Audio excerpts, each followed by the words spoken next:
God bless everybody. Today it's January 1st of 2024. I've got an exclusive report on the Red Sea. We've got a number of events that are happening, and I've got about 4 articles I want to go through real quick.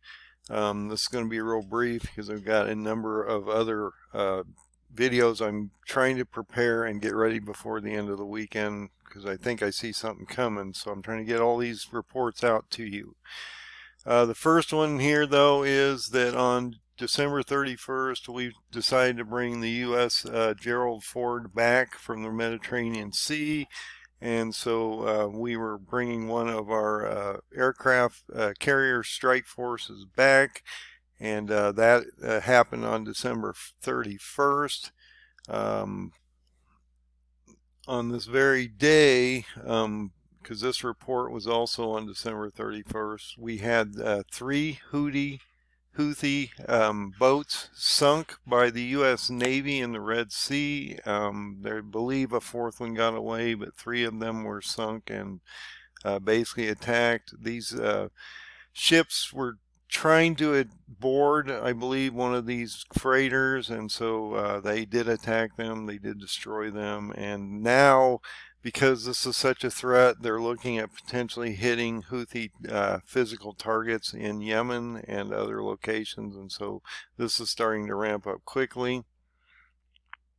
This shipping company has paused in the Red Sea again. This is the second time that they've done a pause. They were going to try to go back once they thought they had the area covered and we had enough ships over there to protect them, but we've seen now that they've had another attack on one of these freighters, or these freighters, tankers, and so just realize this is constant now. We're having constantly attacks on all these different ships and different things over in the Red Sea.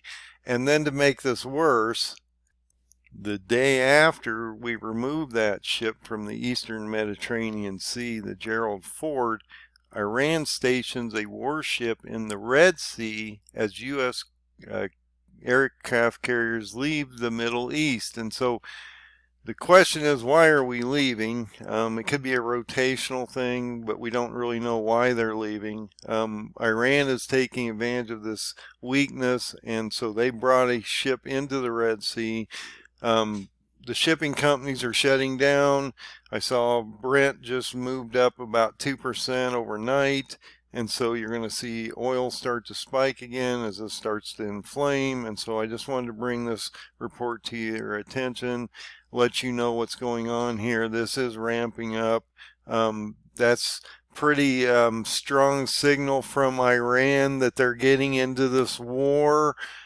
Just prior to this event that I'm talking about on between January 6th and February 5th, which I'm trying to get set up on these reports, and I've changed all my charts and different things. So well, I've changed a number of charts and things to try to get this out to you so that I can get this information out to you properly before the end of this week. So I'm going to try to work on that, but I wanted to bring this report to you up front because I think it's extremely important that you understand what's going on over around the Middle East and how these bodies of water in all these different seas are going to affect us as we move forward.